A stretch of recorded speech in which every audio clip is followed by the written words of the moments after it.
So the campaign for climate justice has been very strong here at the Bonn Climate Talks in Germany. Now, if you are in Ghana, you are experiencing extreme weather conditions currently. Indeed, it's been raining heavy and incessant in recent times. At the same time, the weather is very hot. This, according to science, is the reality of the changing climate and the impact on vulnerable communities like we're experiencing on our farmlands in local communities.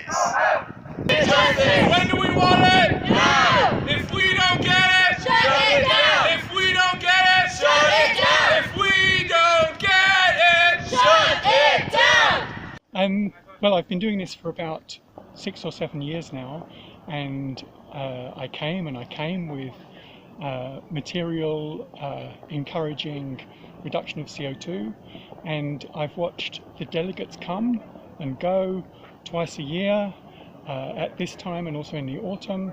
The delegates come and the delegates go and the delegates talk, and the CO2 statistics are, we've had a plateau for 3 years, but now CO2 is rising again. I see no reduction in planes flying, I see no reductions in cars driving, I see no reductions in air conditioning, I see no reductions in shipping and luxury.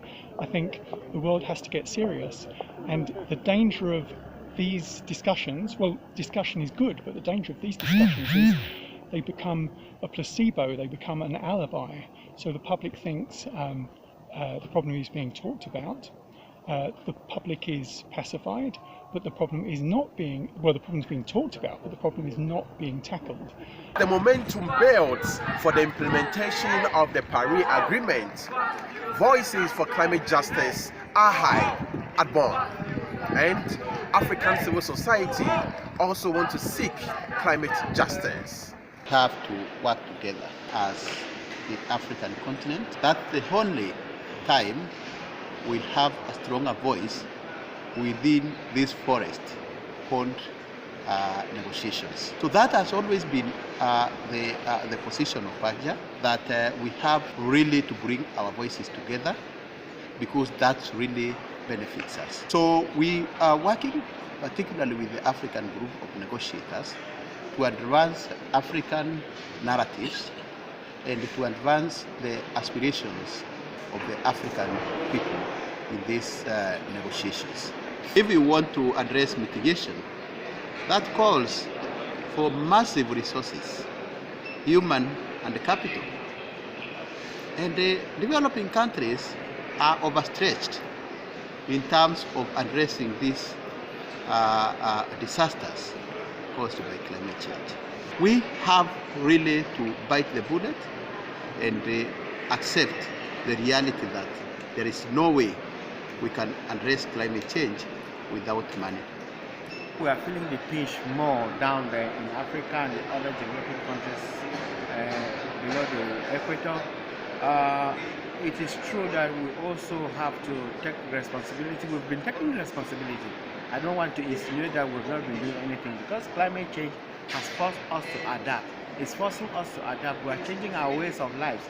The agricultural calendar has fast changed. We cannot more master it. There are times that rains come before we expect them, or they come far later, and then the farmers are lost and went to plant their crops, and that changes everything. Even our socio-cultural calendars are being impacted by that. You know, in Africa we live with our culture, we are cultural people, and all our cultural calendars are tied towards our agriculture. There's the harvest season, there's the harvest festival, there are all those things. We are being forced to change those things by climate change. And all we are asking these other people is to change their ways of life, because their ways of life have and continue and will continue to impact us if they don't change. So being here is not just to ask for means of implementation, but it's also to ask them to change, because we are being forced to change by climate change itself.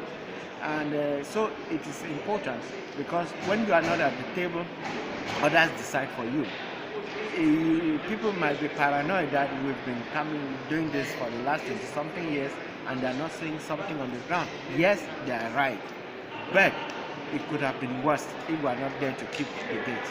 Non-African countries should stop meddling in Africa. They should stop they should stop fishing around Africa. They should stop buying African land. They should stop dumping their waste in Africa. They should stop polluting Africa. They should stop growing luxury products in Africa that they air freight back to Europe. There are many things that need to be done, and most of it is not being done, or a small thing is being done and big publicity is made about that small thing. Voices indeed will continue to be high until climate justice is sought here in Bonn. For TV3 News, Kofi Adu Domfeh, Bonn, Germany.